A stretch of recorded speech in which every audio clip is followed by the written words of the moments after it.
Graça e a paz do Senhor Jesus Cristo a todos. Estamos dando início a mais um EBD online, hoje com o tema Eleitos conforme a vontade soberana e presciência divina. Esse estudo, ele é um estudo da declaração doutrinária da Convenção Batista Brasileira. Hoje nós iremos ver o capítulo dessa declaração que fala sobre a eleição. Nela nós iremos ver que aqueles a quem Deus escolheu desde a eternidade, Ele fez isso baseado na sua vontade soberana, à luz de sua presciência e em harmonia com a liberdade humana, ou com o livre-arbítrio. Então, vamos ver o nosso primeiro ponto, que é a nossa definição. Segundo a declaração doutrinária, eleição é a escolha feita por Deus em Cristo Jesus, desde a eternidade, de pessoas para a vida eterna, não por qualquer mérito, mas segundo a riqueza da sua graça. Quero destacar aqui duas coisas. A primeira delas é que as pessoas são eleitas, são escolhidas desde a eternidade em Cristo Jesus. Então, este fato que a declaração doutrinária nos mostra é que a pessoa tem que estar em Jesus. E todo o ensinamento do Novo Testamento, alguém para estar em Cristo, essa pessoa tem que ter fé, tem que crer. Então, está implícito que aqueles que são escolhidos desde a eternidade são pessoas crentes, são aqueles que Deus de antemão conheceu, aqueles que Deus os viu como crente. Mas, ao mesmo tempo, isso não foi um ato forçado de Deus, foi um ato da riqueza da sua graça. Deus, ele quis ser gracioso, Deus, ele quis conceder esta salvação. E é nisso que nós vemos aqui no primeiro ponto, que é que somos eleitos conforme a vontade divina.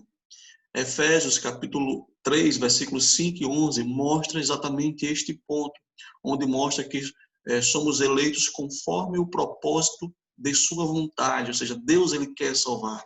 E esse propósito é bom, ele deseja eleger, ele deseja escolher, ele quis fazer isso, ele não foi forçado a fazer isso. Isso é um ato da sua vontade, do seu querer. E esse querer, segundo Daniel Gouveia, esse querer foi um querer livre. Deus tem liberdade. Ele vai aqui na sua tese de mestrado mostrar que Romanos 9, 14 a 24 mostra essa liberdade de Deus em salvar e condenar quem ele deseja. Deus ele quer salvar ou condenar. É da vontade dele, ele é livre, ele não é forçado por ninguém. Porém, Daniel Gouveia, ele diz que nestes versículos, a eleição está firmada não em uma vontade oculta, secreta, mas está, sim, fundamentada na misericórdia divina. E usando Osman, ele diz que esta vontade misericordiosa de Deus, essa misericórdia de Deus, ela é livre, porém ela não é arbitrária. Então aqui ele coloca duas coisas. Coloca a questão de que não é secreta, ela é livre, mas ela é um ato da misericórdia de Deus. Deus quer ser misericordioso. Deus deseja salvar. E faz isso de livre e espontânea vontade. Ele faz isso porque ele quer. Mas não faz isso por capricho. Faz isso por amor, por misericórdia. Esse é um ponto que nós vemos aqui. A outra coisa que nós percebemos sobre a eleição é que nós somos eleitos conforme a presciência de Deus. E um dos textos que nos mostra isso é 1 Pedro 1:2. Diz que aqui Pedro vai dizer que os seus eleitores, que os crentes dessa carta foram escolhidos de acordo com o pré-conhecimento de Deus Pai. Como você pode ver aí, em destaque aí a palavra pré-conhecimento, ela é o grego prognosis, ou o substantivo prognosis.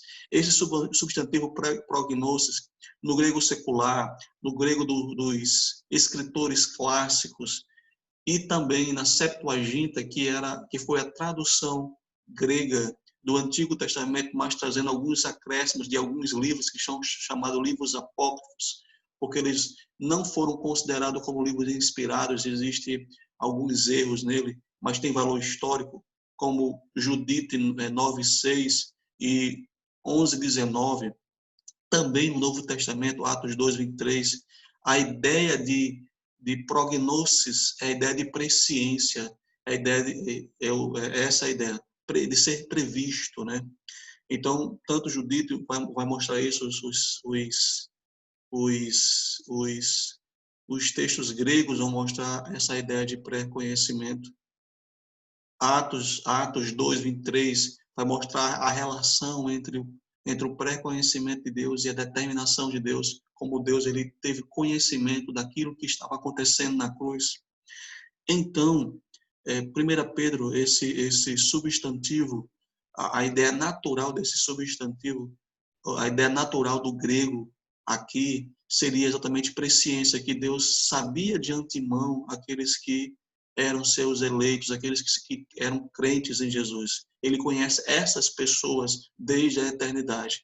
O contexto não permite outra ideia a não ser a ideia natural. Não há nenhuma razão para não assumir esse sentido natural da palavra, essa tradução natural da palavra prognosis, que é pré-conhecimento, saber antes, presciência, na verdade. Estou usando aqui o saber como verbo apenas para ilustrar a ideia disto, né? Que Deus, desde a eternidade, ele conheceu, ele sabe quem são os crentes em Jesus. Ele se relaciona com eles desde a eternidade.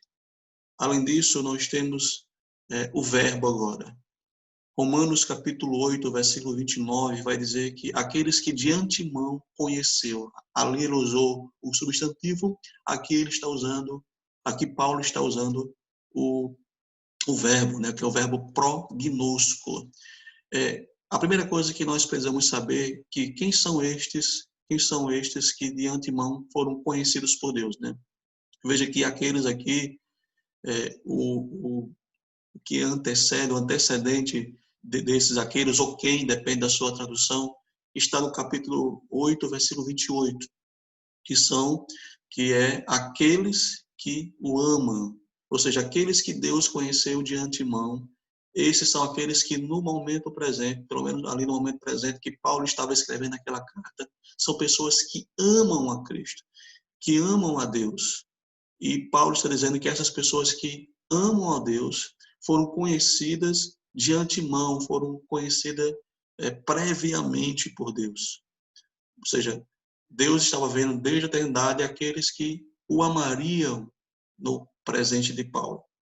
E um texto paralelo, como está aqui, é 1 Coríntios 8:3, quando diz que se nós amamos a Deus, somos conhecidos por eles. É um texto paralelo. A diferença é que esse conhecimento aqui está de amar a Deus. Ele é um conhecimento, e no texto lá de Romanos é um pré-conhecimento, conhecimento na eternidade.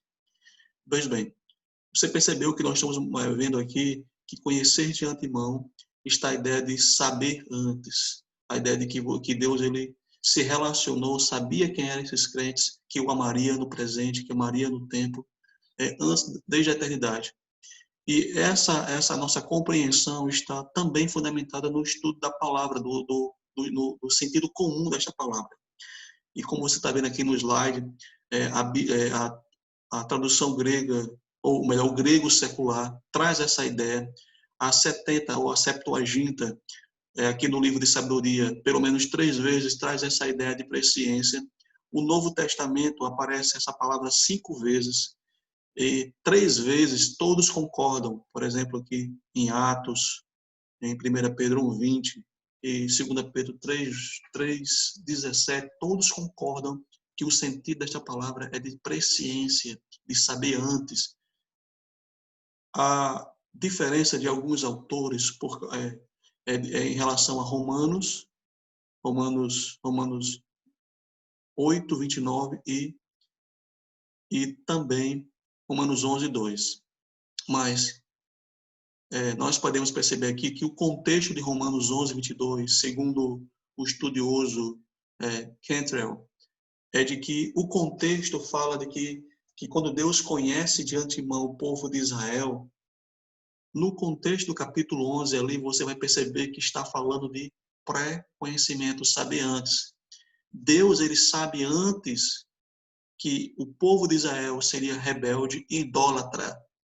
E, ao mesmo tempo, ele não deixa ele não abandona este povo, porque também desde a eternidade ele conhece, ele sabe que haverá um remanescente fiel até o final. E que nos últimos dias esse remanescente irá crer em Jesus Cristo como Salvador. Então, mais uma vez, nós percebemos de que nada no contexto de Romanos 8:29 ou de Romanos 11:2 permite-nos ter um outro sentido a não ser o sentido de saber antes, de ter conhecimento prévio.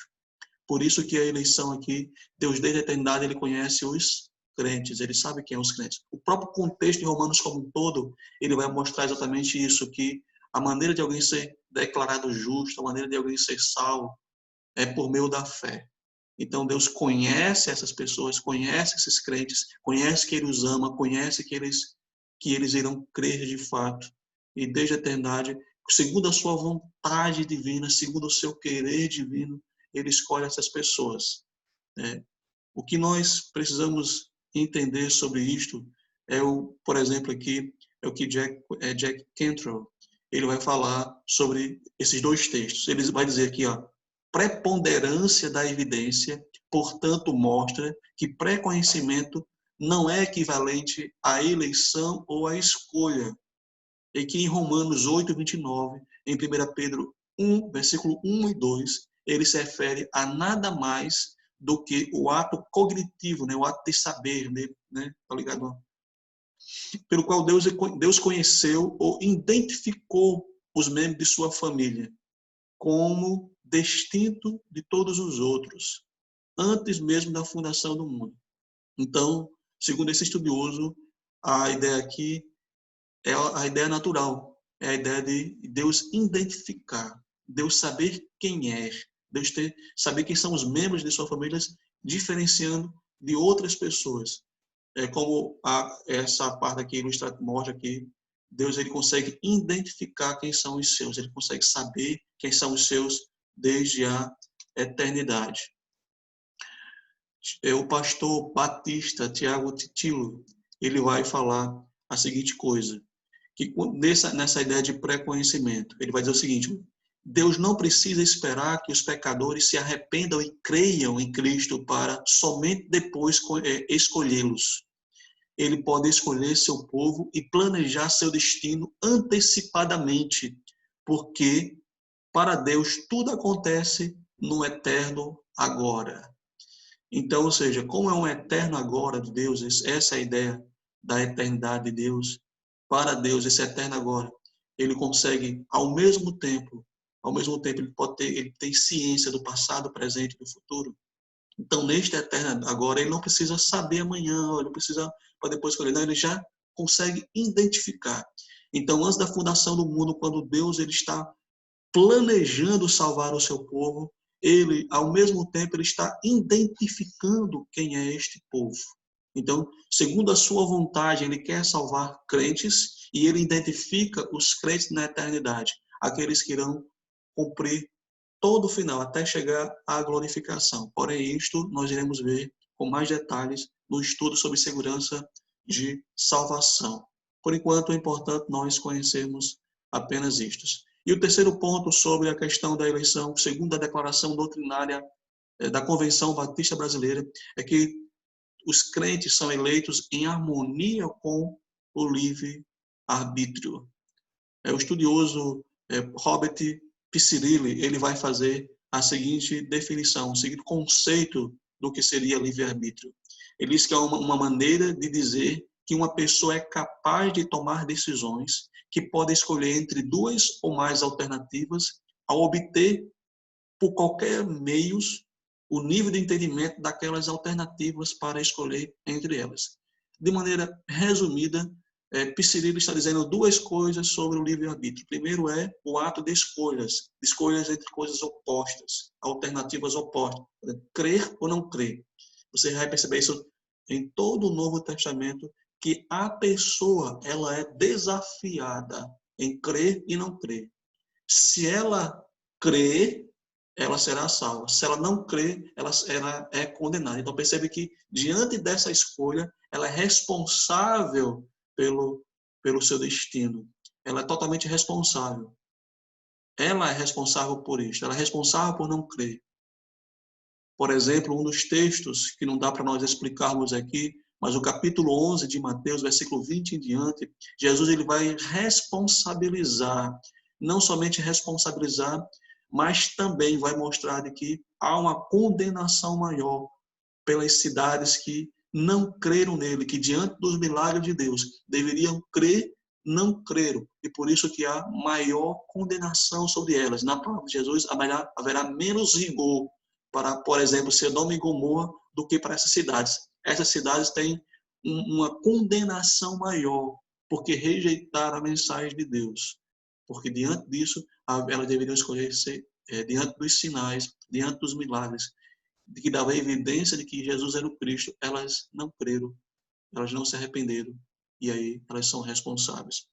Mas continuando esse estudo, nós iremos ver, por exemplo, o doutor Ivan de Oliveira, que também é um batista, ele vai dizer que nesse texto aqui, ou neste livro aqui, de que livre-arbítrio não está ligado à autonomia. Vou ler aqui para nós vermos melhor. Convém ressaltar que quando relacionamos eleição condicional com o livre-arbítrio restaurado, né, não queremos com isso apresentar uma ideia de autonomia, mas de uma atuação soberana da graça de Deus, da graça divina, do curso do arrependimento e da fé.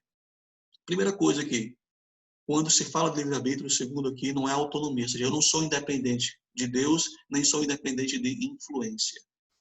Então, essa relação de eleição e livre-arbítrio restaurado. Por que restaurado? Porque, como vimos aqui na doutrina da depravação total, o homem por si só, ele está tão depravado que ele não pode fazer escolhas espirituais. Romanos 3, versículo 9 em diante, mostra isso.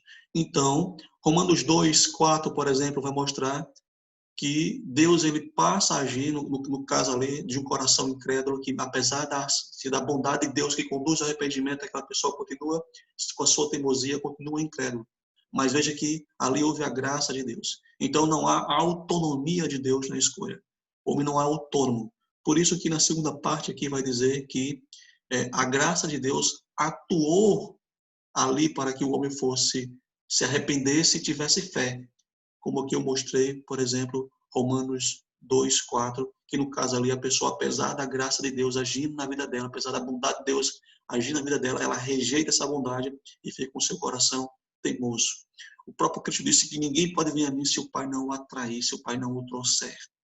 Então, quando se fala dessa relação de eleição e livre-arbítrio, não está dizendo independência, mas está falando de que Deus está agindo graciosamente pelo poder do Espírito Santo, convencendo o coração do homem para ele crer. Então, quando este mesmo homem crê, ele crê por causa da ação da graça de Deus. Quando esse mesmo homem não crê, ele rejeita esta graça de Deus em seu coração, como está em Romanos 2, 4. E assim ele é responsável totalmente por ele crer. Agora, quando ele crê, ele não crê independente. Ele crê porque a graça de Deus age nele. Então ele crê por causa da graça e não crê sozinho, irresponsável por si mesmo. Ainda mais rejeitando essa graça divina, né? Também nós podemos ver que o já citado aqui Daniel Gouveia, na sua tese de mestrado, ele vai falar a seguinte coisa: Deus dispensa a sua misericórdia a todos que têm fé em Jesus Cristo. Ou seja, Deus é soberano para salvar ou condenar quem ele deseja. Agora, quem é que Deus deseja salvar? Ele desejou salvar os que tinham fé em Jesus e condenar os que não tinham. Esse era o caso dos judeus a quem Paulo tinha em mente ao escrever Romanos 9. Ele vai dizer exatamente isso, principalmente no versículo 30 a 33, que os judeus, o povo de Israel falhou, porque buscou um outro caminho que não foi o caminho de fé, mas o caminho da justiça própria. E era esse grupo que Paulo estava dizendo, era esse grupo que estava reclamando, porque eles pensavam que poderiam ser salvos segundo os méritos pessoais deles, ou porque eles eram descendentes físicos de Abraão. E Paulo vai dizer que não, que Deus é livre para escolher quem Ele quer. Então Deus era livre para rejeitá-los porque eles não estavam tendo fé, mas Deus era livre para aceitar os judeus, recebeu os gentios, na verdade, de que estavam tendo fé.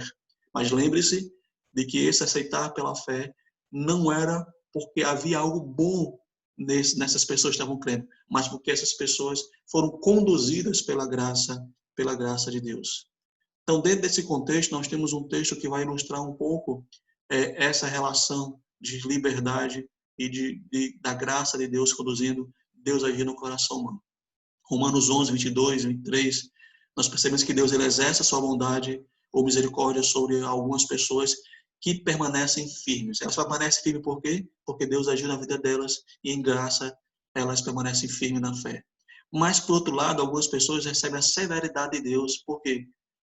Porque elas caíram, mas caíram por quê? Pela incredulidade delas. Mas, ao mesmo tempo, essas mesmas pessoas que estão em incredulidade, Deus está pronto para exercer misericórdia, ou seja, serem enxertados novamente, serem colocados novamente como no povo de Deus. E mais, caso eles não continuem na fé. Então, você percebe aqui, continua na incredulidade, eles estão recebendo severidade de Deus. E dentro do contexto, uma das severidades de Deus ali é entregar essas pessoas ao seu próprio coração incrédulo. Mas, ao mesmo tempo, a graça de Deus está vindo nesse coração e aqueles que, por meio da graça de Deus, deixarem de ser incrédulos, esses vão ser novamente salvos, vão ser objetos da misericórdia divina. Um outro texto que nós vemos também que aparentemente fala dessa relação entre da escolha de Deus para a salvação dos crentes é 2 Tessalonicenses 2, 13, que diz assim: mas nós devemos sempre dar graças a Deus por vocês, irmãos amados pelo Senhor, porque desde o princípio Deus os escolheu para serem salvos mediante a obra santificadora do Espírito Santo e a fé na verdade. Então você percebe que dois elementos, duas condições Deus usou para escolher os crentes de Tessalônica e os eleitores desta carta para serem salvos. A obra do Espírito Santo e a fé em Jesus. Então, aparentemente, parece que Deus ele quis salvar usando esses dois elementos. Portanto, meus queridos, percebemos de que duas coisas sobre a declaração doutrinária.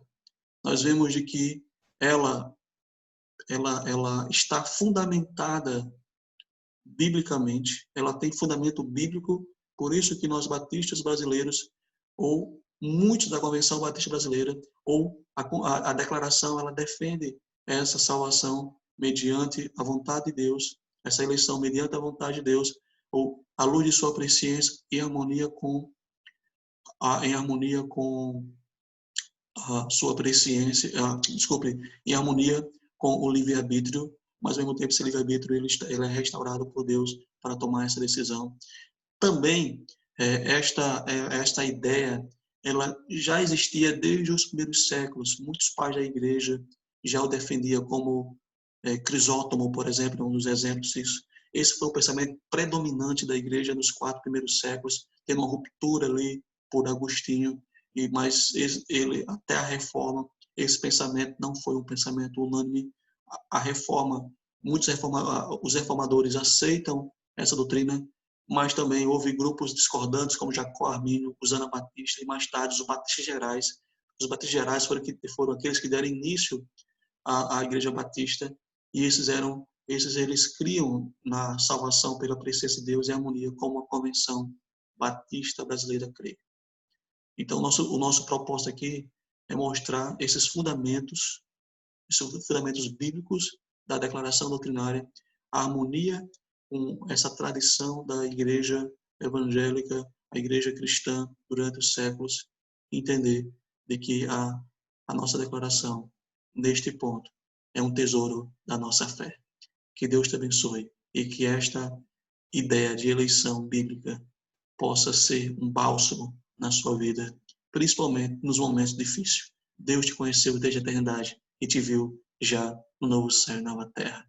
Então, se apoie nisso e glorifique o Senhor Deus por isto. Que Deus te abençoe.